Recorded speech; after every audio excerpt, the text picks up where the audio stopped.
આજે આપણે ધોરણ 8 વિજ્ઞાન વિષયમાં પ્રકરણ નંબર 4 પદાર્થો, ધાતુ અને અધાતુ. પહેલા લેક્ચરમાં આપણે ધાતુના ભૌતિક ગુણધર્મો તેમજ અધાતુના ભૌતિક ગુણધર્મો વિશે છે આપણે વાત કરી હતી. ત્યાર પછી બીજા લેક્ચરમાં આપણે રાસાયણિક પ્રક્રિયાઓ છે એ જોઈ. તેમાં ધાતુઓ છે એ ઓક્સિજન સાથે જો પ્રક્રિયા કરે તો એના ઓક્સાઇડ છે એ બનાવે છે. તો આપણે એના સમીકરણો છે જોયા હતા. ત્યાર પછી હું જોયું હતું કે ધાતુઓના જે ઓક્સાઇડ હોય છે એ એસિડ હોય છે કે બેઝ. તો આપણે એવું કીધું હતું કે ધાતુઓના ઓક્સાઇડ હોય છે એ બેઝ હોય છે, જ્યારે અધાતુઓ પણ ઓક્સિજન સાથે પ્રક્રિયા કરીને ઓક્સાઇડ બનાવે છે, પણ એના જે ઓક્સાઇડ હોય છે એ તો કે એસિડ હોય છે. ત્યાર પછી આપણે પાણી સાથેની છે પ્રક્રિયા કરી હતી. તો હવે આજે આપણે એસિડ સાથેની છે પ્રક્રિયા કરવાની છે કે ધાતુઓ છે એસિડ સાથે જો પ્રક્રિયા કરે તો એમાંથી હાઇડ્રોજન વાયુ છે એ બહાર નીકળે છે, જ્યારે અધાતુઓ જે હોય છે એ એસિડ સાથે છે પ્રક્રિયા કરતા નથી. તો એસિડમાં અત્યારે આપણે લઈશું હાઇડ્રોક્લોરિક એસિડ અને સલ્ફ્યુરિક એસિડ. તો આપણે એના વિશેની છે ચર્ચા કરીએ.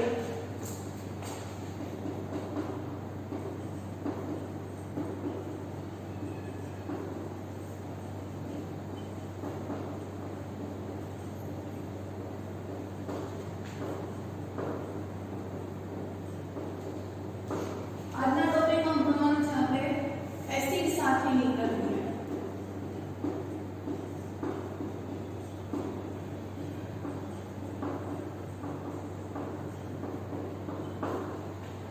તો પહેલા આપણે ધાતુ માટે છે એ વિચારીએ. તો હું ધાતુ માટે વિચારું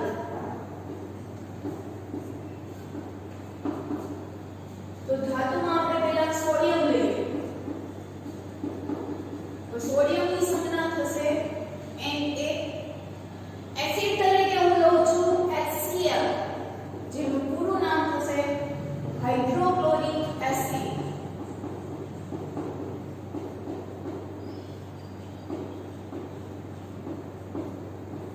તો એની જો હું પ્રક્રિયા કરું તો આ જે સોડિયમ હશે તો અહીંયા H છે એ પ્લસ હોવાનો, Cl છે એ માઈનસ, અને આ Na પણ કેવો છે પ્લસ. તો આ Na છે એટલે કે જે પ્લસ હોય છે એ ઋણ સાથે છે એ આકર્ષણ ધરાવે છે. આ Na છે અહીંયા થોડા છે તો કે Cl સાથે, તો શું બનાવશે NaCl. શું વધ્યું તો કે H, તો હાઇડ્રોજન. તો અહીંયા હાઇડ્રોજન છે એ ગેસ સ્વરૂપે હોવાનું, જ્યારે NaCl આપણને નામ ખબર છે સોડિયમ ક્લોરાઇડ.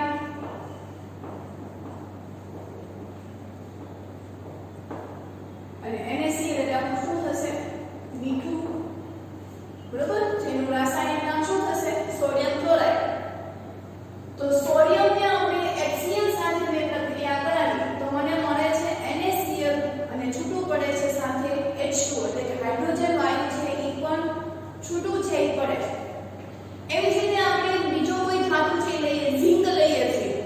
તો ઝિંકની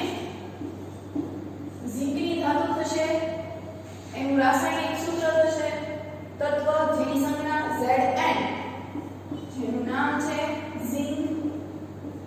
એને હું HCl સાથે કરાવું એટલે કે હાઇડ્રોક્લોરિક એસિડ.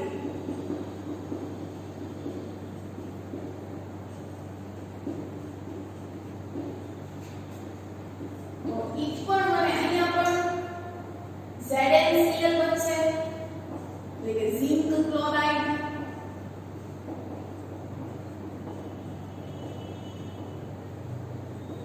પ્લસ હાઇડ્રોજન વાયુ છે એ છૂટું પડશે.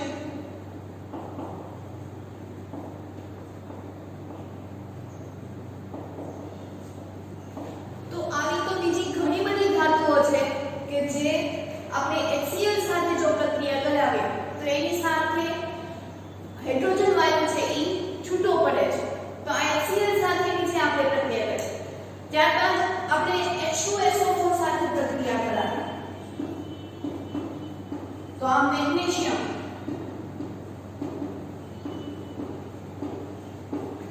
મેગ્નેશિયમને હું H2SO4 આ પણ એક એસિડ છે તો એનું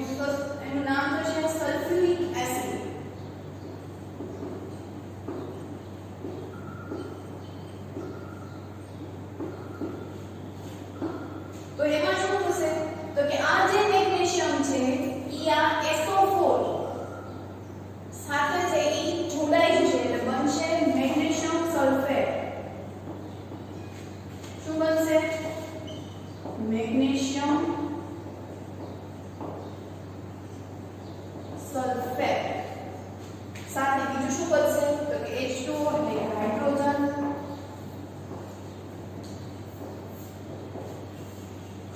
એટલે કે બધી જ ધાતુઓ છે જો આપણે એસિડ સાથે જો પ્રક્રિયા કરાવશું તો તેની સાથે હાઇડ્રોજન વાયુ છે ઈ બહાર નીકળશે. દાખલા તરીકે આપણે ઝીંકના ટુકડાઓ છે ઈ લઈએ છીએ કસનળીનો, ત્યારબાદ એમાં એસિડ છે નાખે, બરોબર, HCl અથવા તો H2SO4 બંને છે આપણે એમાં નાખશું અને એને આપણે ગરમ કરશું તો તેની સાથે અવાજ સાથે હાઇડ્રોજન વાયુ છે ઈ મળશે. આપણને હાઇડ્રોજન જ્યારે મળશે ત્યારે આપણને એનો અવાજ મળશે. તો એનો મતલબ અવાજ આવે છે એટલે કે ત્યાં હાઇડ્રોજન વાયુ છે ઈ આપણને નિપજ તરીકે છે ઈ મળી.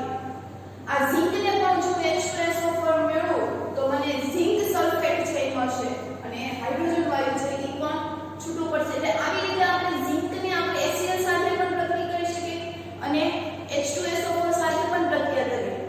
પણ એક કોપર એવી ધાતુ છે કે જે HCl સાથે એટલે કે હાઇડ્રોક્લોરિક એસિડ સાથે છે એ પ્રક્રિયા આપતું નથી. એને આપણે ગરમ કરીએ છતાં પણ એ પ્રક્રિયા આપતું નથી, પરંતુ તે સલ્ફ્યુરિક એસિડ એટલે કે H2SO4 સાથે છે એ પ્રક્રિયા આપે છે. તો આપણે કોપરની વાત કરીએ તો કોપરની સંજ્ઞા થશે Cu, જેને આપણે ઓળખીએ છીએ તાંબુ તરીકે. તો તાંબુને હું H2SO4 સાથે એટલે કે સલ્ફ્યુરિક એસિડ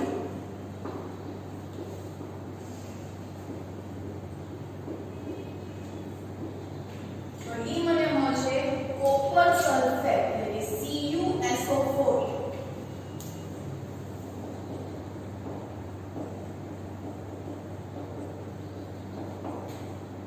પ્લસ કોપર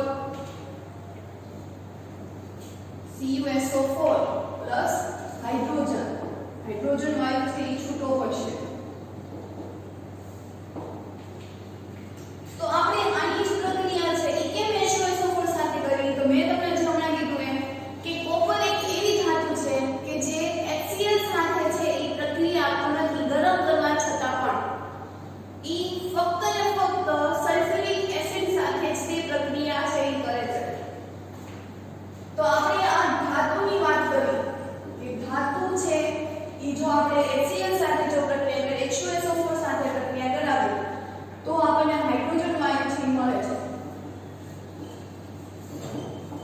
તો ધાતુઓ એસિડ સાથે પ્રક્રિયા કરે તો હાઇડ્રોજન વાયુ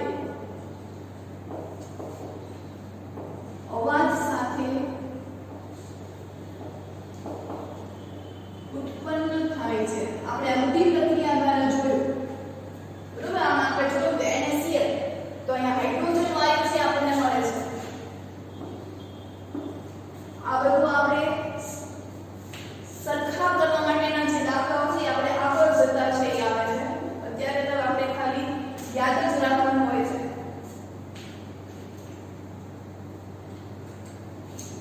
તો ધાતુઓ એસિડ સાથે પ્રક્રિયા કરીએ તો હાઇડ્રોજન વાયુ છે ઈ ઉત્પન્ન કરે. ત્યાર પછી કોપર HCl સાથે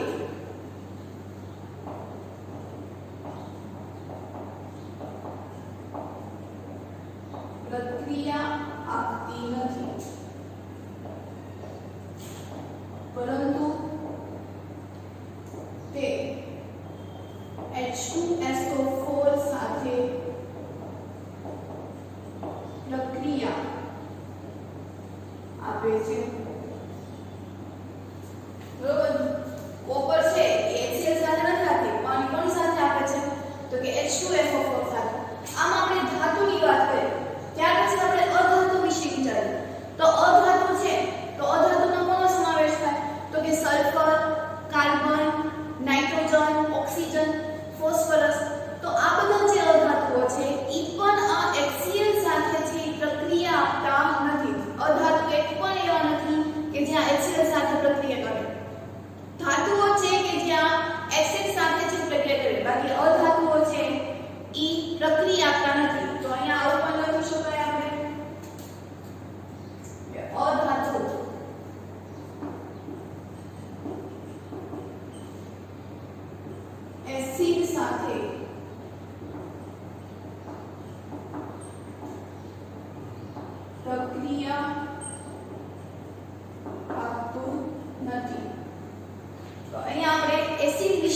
ની વાત કરી તો ફરી વખત રિવાઇઝ કરીએ કે ધાતુ છે જો આપણે એસિડ સાથે પ્રક્રિયા કરાવીએ તેમાં હાઇડ્રોજન વાયુ છે એ છૂટો પડે છે જે અવાજ સાથે છે ઉત્પન્ન થાય છે તેમાં આપણે સમીકરણ જોયા હતા તો કે એને સોડિયમ ને હું HCl સાથે જો પ્રક્રિયા કરાવીશ તો મને મળશે NaCl અને H2O એટલે કે હાઇડ્રોજન વાયુ ત્યાર પછી ઝિંક સાથે તો ઝિંક ની સંજ્ઞા થશે Zn એને હું HCl સાથે પ્રક્રિયા કરાવીશ તો મને મળશે ઝિંક ક્લોરાઇડ અને હાઇડ્રોજન વાયુ આ બધી આપણે HCl સાથેની પ્રક્રિયા કરી તો HCl છે ઈ પછી H2SO4 HNO3 તો આ બધા છે ઈ એસિડ છે પરંતુ જે કોપર છે ઈ મંદ કે સાંદ્ર HCl સાથે પણ પ્રક્રિયા આ બધી જે પ્રક્રિયા છે ઈ આપણને સાંદ્ર કે મંદ HCl મંદ દ્વારા પણ આપણને નિપજ છે ઈ મળે છે જ્યારે કોપર એક એવી છે કે જો તેને આપણે HCl સાથે પ્રક્રિયા કરીએ તોય તમે ગરમ કરો છો તોય ઈ પ્રક્રિયા છે આપણને ફક્ત ને ફક્ત H2SO4 સાથે જ પ્રક્રિયા છે ઈ આપે છે ત્યાર પછી આપણે અધાતુ વિશેની વાત કરીએ તો અધાતુ છે એમાં ઘણો સમાવેશ થાય તો sulphur phosphorus carbon nitrogen oxygen તો આ બધી છે ઈ આ એસિડ સાથે પ્રક્રિયા આપતું નથી એટલે કે HNO3 સાથે પ્રક્રિયા નથી આપતું HCl સાથે પણ નથી આપતું H2SO4 સાથે પણ પ્રક્રિયા છે ઈ આપતું નથી તો અહીંયા આપણે એસિડ વિશેની વાત કરી ત્યાર પછી આપણે બેઝ વિશેની વાત કરીએ ત્યાર પછી આપણે બેઝ સાથેની પ્રક્રિયા કરીએ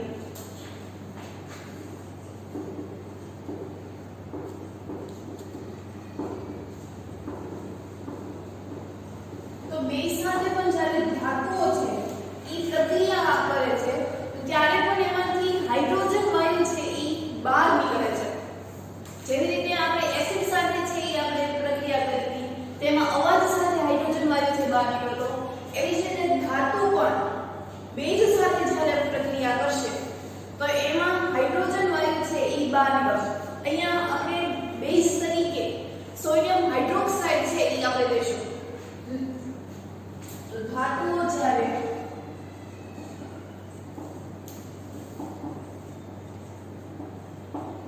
બેઝ સાથે પ્રક્રિયા કરશે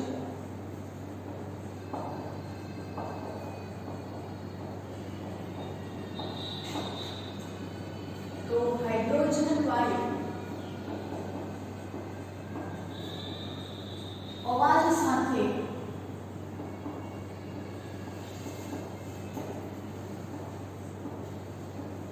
ઉત્પન્ન થાય છે તો આપણે કોઈ પણ ધાતુ છે એ આપણે લઈ લઈએ દાખલા તરીકે એલ્યુમિનિયમ છે ઓલો તો એલ્યુમિનિયમ ની આપણે સંજ્ઞા થશે Al એલ્યુમિનિયમ એને હું બેઝ સાથે પ્રક્રિયા કરાવું બેઝ એટલે મારી લઈ થશે NaOH એટલે કે સોડિયમ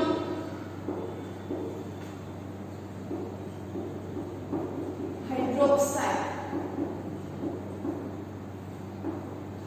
બરોબર એલ્યુમિનિયમ ને હું સોડિયમ સાથે જો પ્રક્રિયા કરાવીશ તો મને એમાંથી મળશે Na2Al2O3 H2O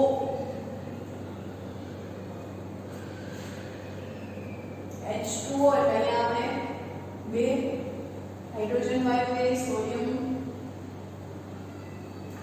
એલ્યુમિનિયમ ને હું NaOH સાથે જો પ્રક્રિયા કરાવીશ તો Na2Al2O3 હાઇડ્રોજન વાયુ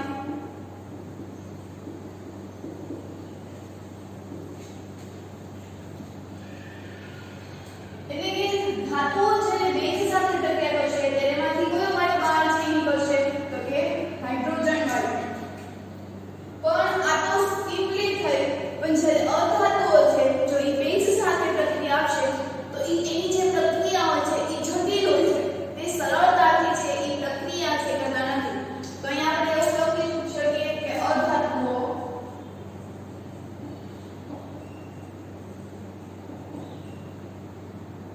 બેઝ સાથે જટિલ પ્રક્રિયા આપે છે બેઝ છે એ અધાતુઓ સાથે જો પ્રક્રિયા કરે તો એ પ્રક્રિયા હોય છે કેવી હોય છે તો કે જટિલ હોય છે આમ આપણે બેઝ સાથેની છે એ પ્રક્રિયા જોઈએ ત્યાર પછી આપણે વિસ્થાપન સાથેની છે એ પ્રક્રિયા જોઈએ તો હવે પછી આપણે વિસ્થાપન સાથેની પ્રક્રિયા જોઈએ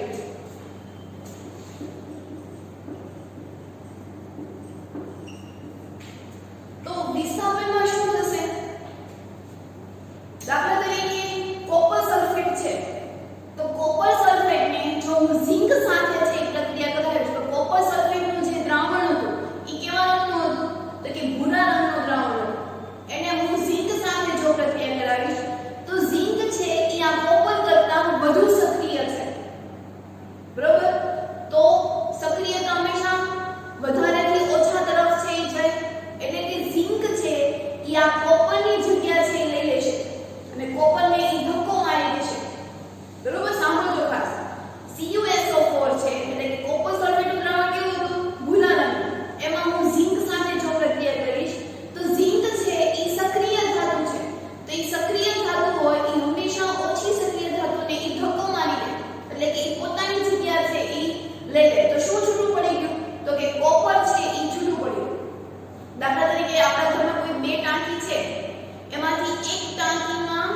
પાણી છે ઓછું છે એક ટાંકીમાં વધારે છે તો હંમેશા વધારેથી ઓછા તરફ છે એ પાણી છે એ જશે દાખલા તરીકે બે ડેમ છે ઈ બે ડેમમાં એક પાણી છે એ જાજુ બધું છે અને એક ડેમમાં પાણી છે નથી તો હંમેશા પાણી છે કઈ બાજુ જશે તો કે વધારાથી ઓછા તરફ છે પાણી જશે તો એવી જ રીતે કોપર સલ્ફેટ છે એને જો ઝિંક સાથે પ્રક્રિયા કરાવીશ તો ઝિંકની સક્રિયતા છે એ વધારે છે એટલે કે એ ધક્કો મારી દેશે અને એ ધક્કો મારી દેશે એટલે પોતાની જગ્યા છે લઈ લેશે એને એમ થાય કે હું પણ Cu ની છે જગ્યા લઈ લઉં કોપરની જગ્યા લઈ લઉં તો એવી રીતે ઝિંક છે એ આ કોપરને ધક્કો મારી દે અને કોપર છે એ છૂટું પાડે અને કોપર છે એ આપણને લાલ રંગમાં છે એ મળે છે તો વિસ્થાપનમાં આપણે જોઈએ તો પહેલું ઉદાહરણ આપણને આપ્યું છે તો કે CuSO4 એટલે શું થશે તો કે કોપર સલ્ફેટ કેવા રંગનું છે તો કે ભૂરા રંગનું દ્રાવણ છે એને જો હું ઝિંક સાથે એટલે કે દાણાદાર ઝિંક સાથે જો હું એને પ્રક્રિયા કરીશ તો આ ઝિંક છે એ આ Cu ની જગ્યા છે એ લઈ લેશે અને Cu ને છે એ ધક્કો મારી દેશે કેમ તો કે ઝિંકની જે સક્રિયતા છે ઝિંકનું જે મહત્વ છે એ કોપર કરતાં કેવું છે વધારે એટલા માટે આપણે ઝિંક છે એ ક્યાં વહી જશે તો કે કોપરની જગ્યાએ વહી જશે અને મળશે આપણને ZnSO4 એટલે કે ઝિંક સલ્ફેટ તો શું વધ્યું અહીંયા ઝિંક છે આ કોપરની જગ્યા છે લઈ લે છે તો ઝિંક છે એ વધ્યું આ ઝિંક છે એ આ કોપરની જગ્યા છે લઈ લેશે તો શું વધ્યું કોપર તો કોપર છે આપણને કેવા રંગનું મળશે તો કે લાલ રંગનું છે એ મળશે એટલે આને આપણે કેવું કહેવાય વિસ્થાપન વિસ્થાપનમાં હંમેશા વધુ સક્રિય ધાતુ હોય એ ઓછી સક્રિય ધાતુને છે એ ધક્કો મારી દે અને પોતાની જગ્યા છે એ બનાવે તેવી રીતે ઝિંક છે એ કોપરની ધાતુ લઈ જગ્યા લઈ લે અને કોપર છે એ છૂટું પડે આમાં ભૂરો રંગ હતું દ્રાવણ હતું જ્યારે ઝિંક સલ્ફેટ જે બને છે ત્યારે એ રંગવિહીન દ્રાવણ છે બને છે એનો એક પણ રંગ છે એ હોતો નથી કેમ નથી તો કે એનું વિસ્થાપન કયું કહેવાય વિસ્થાપન એટલે કે જગ્યા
સલ્ફેટ,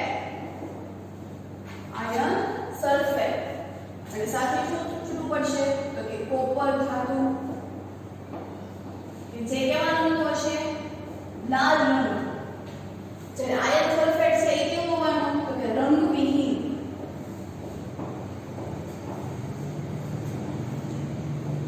તો આને વિસ્થાપન કયું કહેવાય? આમાં પણ જે આયર્ન છે ઈ કોપર કરતા વધુ સક્રિય છે, એટલે કે વધુ સક્રિય ધાતુ ઓછી સક્રિય ધાતુ તરફ છે એ પ્રક્રિયા કરે. રાસાયણિક પ્રક્રિયા છે ઈ પોતાના નિયમો અનુસાર છે એ વિસ્થાપન કરશે. આપણે બીજા જોઈએ કે તેઓ છે ઈ વિસ્થાપન છે એ કરી શકશે નહીં. દાખલા તરીકે ઝિંક સલ્ફેટ,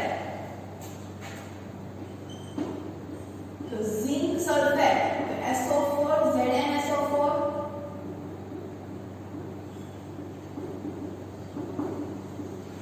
એને હું કોપર સાથે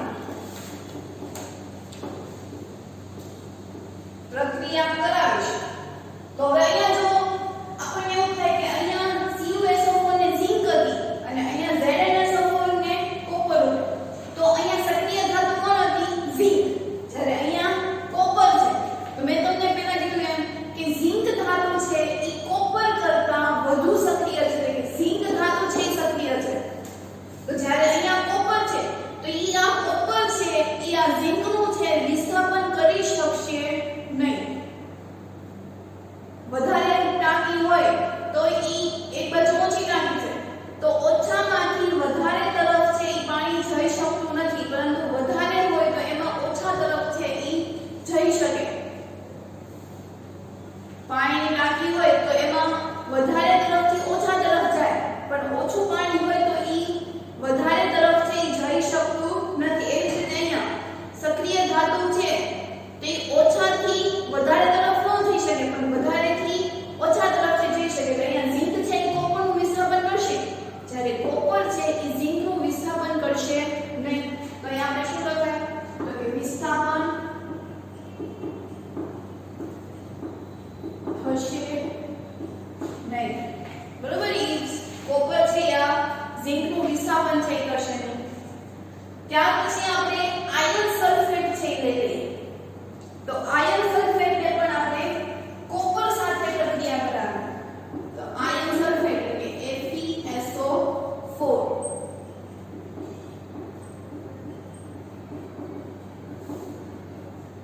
એને હું કોપર, અહીંયા કોપર આપણે કેવો લેશું તો કે તાંબાનું કોઈ ગુજળું હોય તો એને આપણે જ્યારે આયર્ન સલ્ફેટ અને એ બંનેને પ્રક્રિયા કરીને ગરમ કરશું તો એમાં પણ જો કોપર અને Fe તો એ બંનેમાં સક્રિય કોણ છે તો કે આયર્ન. આયર્ન છે એ કોપર કરતા વધુ સક્રિય ધાતુ છે, એટલે એ પણ બંનેને અલગ પાડી શકશે નહીં. તો અહીંયા પણ એનું વિસ્થાપન નહીં થાય.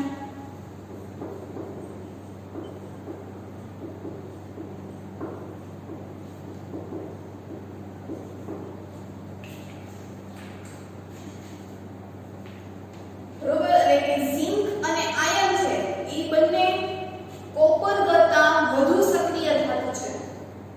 તો અહીંયા આ બંને પ્રક્રિયા જો બંનેમાં છે, અહીંયા આયર્ન છે અને કોપર છે તો એ આયર્ન કોપરનું વિસ્થાપન કરશે, જ્યારે કોપર છે એ આયર્ન કે ઝિંકનું છે એ વિસ્થાપન કરશે નહીં. તો એટલે કે જો જેનું વિસ્થાપન કરશે તો એની નિપજમાં આપણને શું મળશે તો કે રંગવિહીન દ્રાવણ બનશે અને લાલ રંગનો કોપર છે એ છૂટો પડશે. જ્યારે વિસ્થાપન કરશે નહીં ત્યારે પ્રક્રિયામાં નિપજ છે એ આપણને મળશે નહીં. તો આમાં આપણને જાણવા મળે કે ઓછી સક્રિય ધાતુ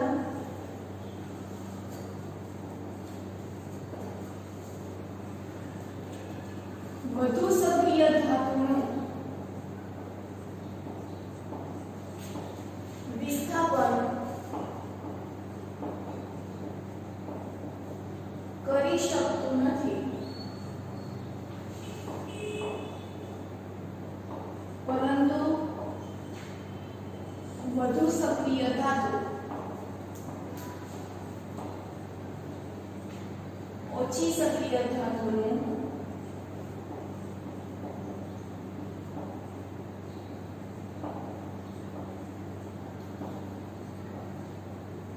વિસ્થાપન કરે છે અને વિસ્થાપન એટલે કે અલગ કરવું, જુદા પાડવું. વિસ્થાપનનો અર્થ શું થાય? તો કે અલગ પાડવું.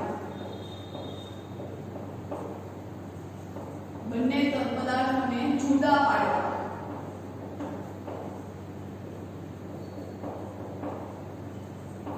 તો અહીંયા આપણે કોપર સલ્ફેટ અને CuF ઝિંક ને આપણે જે હતું તો એમાંથી ઝિંક અને સલ્ફેટ બંનેને અલગ પડ્યા. એવી રીતે અહીંયા પણ આયનને આધારે બંનેને અલગ પડ્યા હતા. અહીંયા ઝિંકને આધારે છે આપણે અલગ પડ્યા. તો આજે આપણે વિસ્થાપન પ્રક્રિયા તેમજ બેઝ સાથેની પ્રક્રિયા અને એસિડ સાથેની છે પ્રક્રિયા કરી. તો હોમવર્કમાં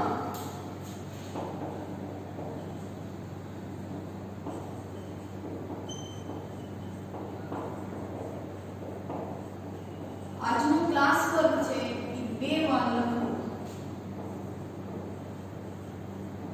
અને બધી જ પ્રક્રિયા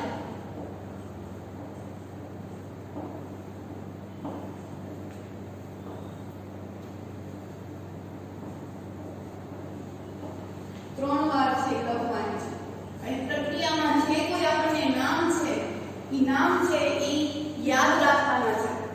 બરોબર? તો હોમવર્કમાં આજે આપણે જેટલું કર્યું એ બધું લખવાનું. ત્યાર પછી આપણે જેટલી પ્રક્રિયા કરી, બરોબર, એસિડમાં પછી આ વિસ્થાપનમાં, તો એ બધી જ પ્રક્રિયાઓ છે એ નામ સાથે છે એ 3 વાર લખવાનું છે અને પાકું કરવાનું છે.